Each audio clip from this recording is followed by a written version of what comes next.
Hey everybody, this is Dave here at Pulp Alley, and I got some really cool tabletop terrain that I want to show you. It doesn't matter what kind of tabletop gaming you're into, whether you're doing 40K or fantasy battle or, role-playing games, D&D, Call of Cthulhu, or Pulp Alley. You really ought to be getting some really cool terrain. It adds so much to the game when you have cool terrain sitting out there. And I'm really liking this set of hills that I picked up from, it's called the Battlefield in a Box series. It is made by Gale Force Nine. Gale Force 9 make these, and I think it's like New Zealand. Let's see, designed in New Zealand, made in Malaysia. So very, very cool. And I look at stuff like this and I think, well, I could make this, right? I could make this. And when I was a younger man, when I had more time than money, yeah, I probably would. And I did. This isn't something that we haven't done in the past. So let me show you our versions of some of this sort of stuff. Here are some hills that Mila and I made a long time ago. Very similar in concept and idea from what we're looking at right here for these as well. So I'm going to open these up and actually try and take a look at them. So I think I'm going to open up this one over here. When we look at stuff like this, we really have to think about what's the cost and what would it take for me to make this? And I think for me, I do have some experience in making this sort of stuff. This is the extra large. Let me get it on a different camera. This is the extra large Rocky Hill sandstone version. It is for, it could be used in just about any scale. They put 15, 25 to 35 millimeter scale. So really a hill like this could be used in just about anything. So very, very cool. Let's open it up and see what it is. I really do think when you're making something like this, you have to decide, is it worth your time? And I look at things like this and I have to say, how long would it take me to make something like this if I was just going to scratch build it? And I think that has a lot to do with how I decide whether or not it's worth it to just buy it. Oh, this is nice. This looks really, really cool. This looks really, really cool. Check that out. Check that lovely out. That is some really top shelf dry brushing on that. Really cool shape, really cool design. Some different amounts of gravel in here, ballast, a little bit of sand in here. Some really fine stuff, some stuff over here that looks like it's almost like rocks. And boy, it's really on there. It doesn't feel like it's coming off. I don't know how they make these, but man, I think it's pretty cool. Now, the bottom has almost like a felt. Yeah, look at that. My gosh. And these are made, and it's not on there perfect. It has some little imperfections in it, but man, that is really, really cool. When you consider that it's something basically made by hand, I feel like. Now, I do have some boogering over here on this corner, boys and girls, and is just so you see the good with the bad here. This little corner here got smashed, got broken, and you can see that fissure, that line that runs down through there. And I don't think it's a big deal. I think I could put some glue on that and move on. Maybe I could put some paint on it. Maybe I could kind of hide it. But honestly, I don't really care that much. It's just not that big a deal. So, yeah. Sits really, really flat, doesn't have any, much rocking or bobbing to it. Just a beautiful piece of terrain. How long would it take me to make this? How long would it take me to make something like this? Would it take an hour? Would it take me 2 hours? Would it take me half a day? It's got a good weight to it. I don't know what it's made out of. Maybe some sort of plaster or something. I honestly have no clue. I haven't looked into it that much. But yeah, pretty nice. Um, and I think this runs about $35. So if this took me an hour or 2 hours or 3 hours or 4 hours to make, yeah, buying it out of the box and being able to put it on the table and say, let's go, that's a heck of a deal. Not having to spend a half a day trying to make something, and honestly, I don't even know if I made something if it would turn out as nice as this does. Now, what it doesn't have is some of the little detail bits that we put on our pieces, right? So if you look at our pieces, we throw some tufts on there. We put a little skull down here, but I could still go back and do that. I could still go back and throw some tufts on there.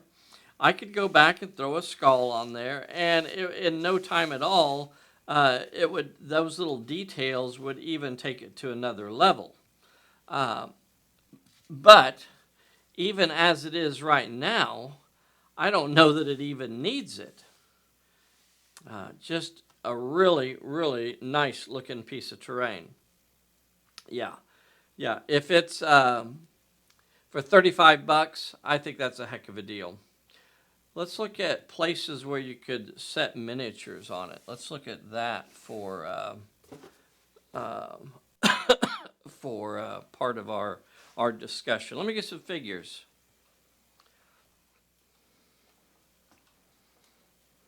Okay, let's see what we got here. So where can figures go? It is very organic looking. There's not a lot of places on it that feel very flat. Like that or not, as a gamer, when I'm building terrain for gaming, I like there to be nice flat areas where I could set miniatures on. Like those are purpose made to make sure that I have places to stick a figure on there. Now here's this one. Uh, there are definitely spots, and then there's a lot of places that are kind of iffy. That maybe you could put a figure on there. Maybe it'll stay. Maybe it won't.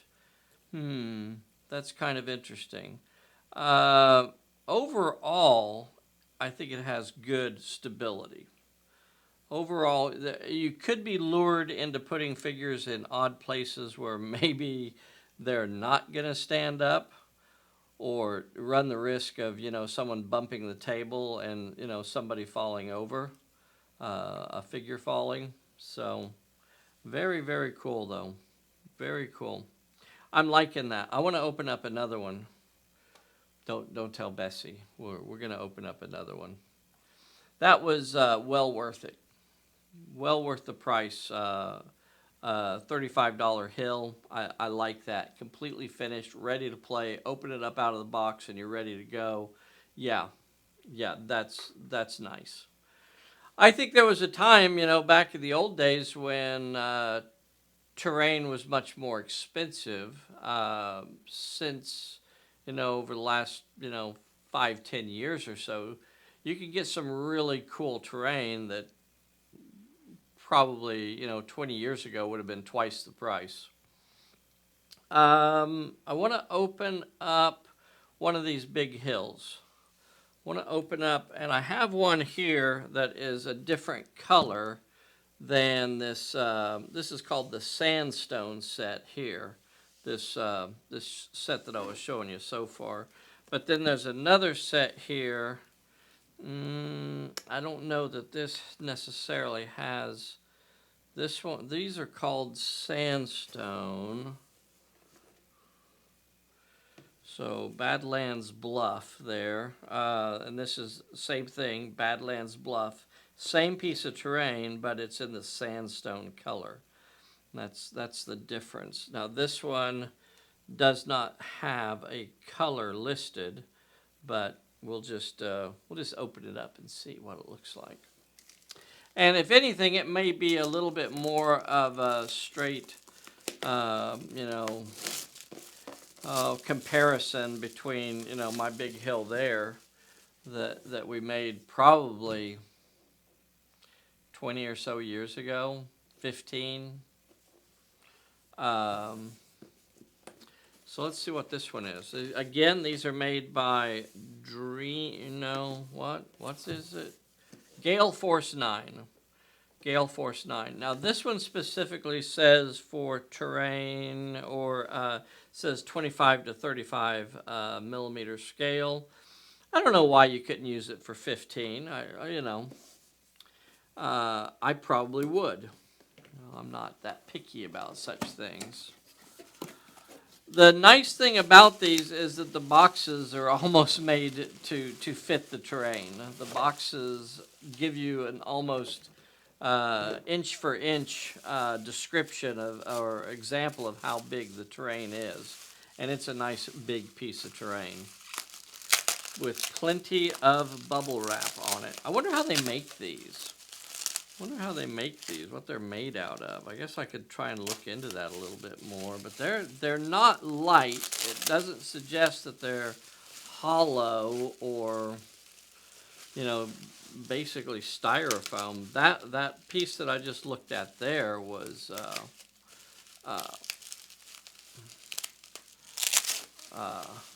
pretty cool, pretty heavy. Again, this has some weight to it. I wonder if it's some sort of plaster that they're pouring into a mold, you know, because they're basically duplicating it over and over again. I wonder if it's like, you know, again, it has a nice, beautiful velvet covered bottom. You know, how cool is that? That really gives it some stability as far as, you know, it does not want to move. It doesn't just slide around the table. It really wants to hold on to wherever you set it down. Beautiful looking piece of terrain, isn't it? That looks really nice. So this is the biggest, I think, of their pieces as far as the pieces that I have on hand right here. This is the Badlands Bluff. Badlands Bluff. And, you know, here's the piece that I made way back when. Fairly similar. They may have actually, you know, copied mine. Probably stole it. I'm fairly sure it's an exact duplicate. Probably sold by the Russian spies that have been lurking around here. But again, I really like these nice flat areas, and this is a little more. This has some more obviously, you know, flat areas to use. Those are really neat. Gosh, I wonder what this is made out of. Huh. It's almost like some sort of rubbery. I mean, there's a small amount of give.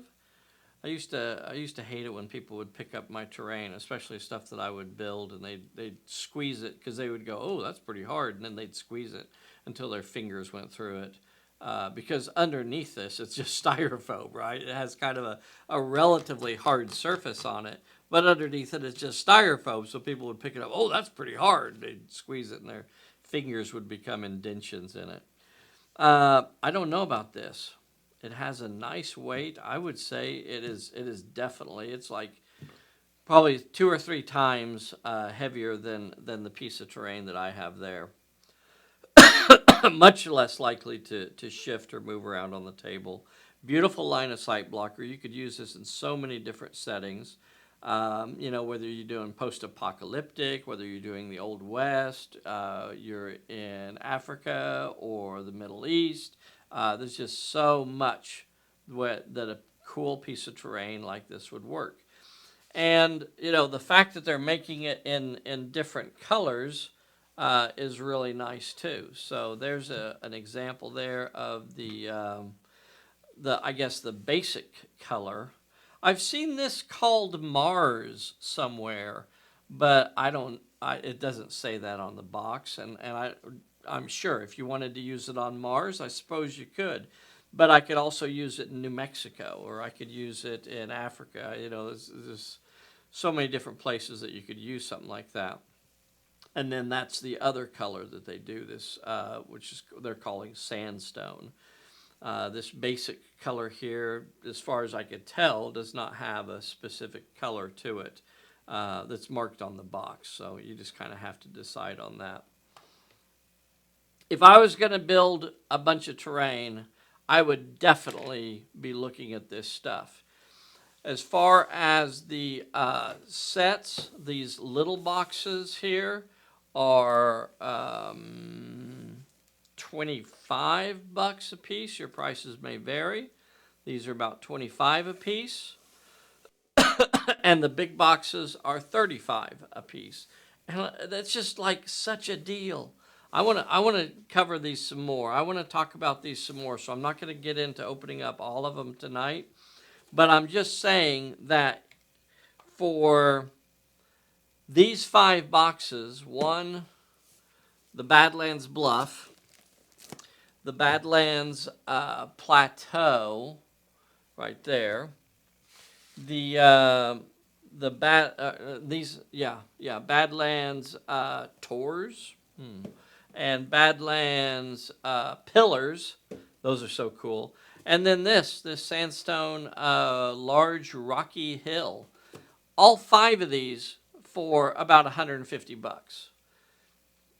I think that's a heck of a deal. If I was going to be building terrain, I would, instead of building it, I would probably be getting these.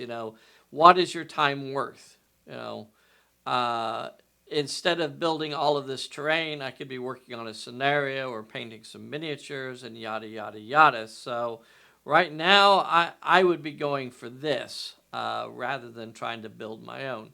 And you could easily build this stuff, but why do it when it's already built and at a price that, in my opinion, is very, very affordable? Let me know what you guys think. Leave some comments down below. Let me know what you think about this. Let me know what you think about the idea of making your own versus, popping it out of a box and just going. That's pretty cool. While you're at it, make sure you get subscribed to our silly little channel here. Make sure you hit that like button. Make sure you hit the bell. And we will see you very soon. Bye, everybody.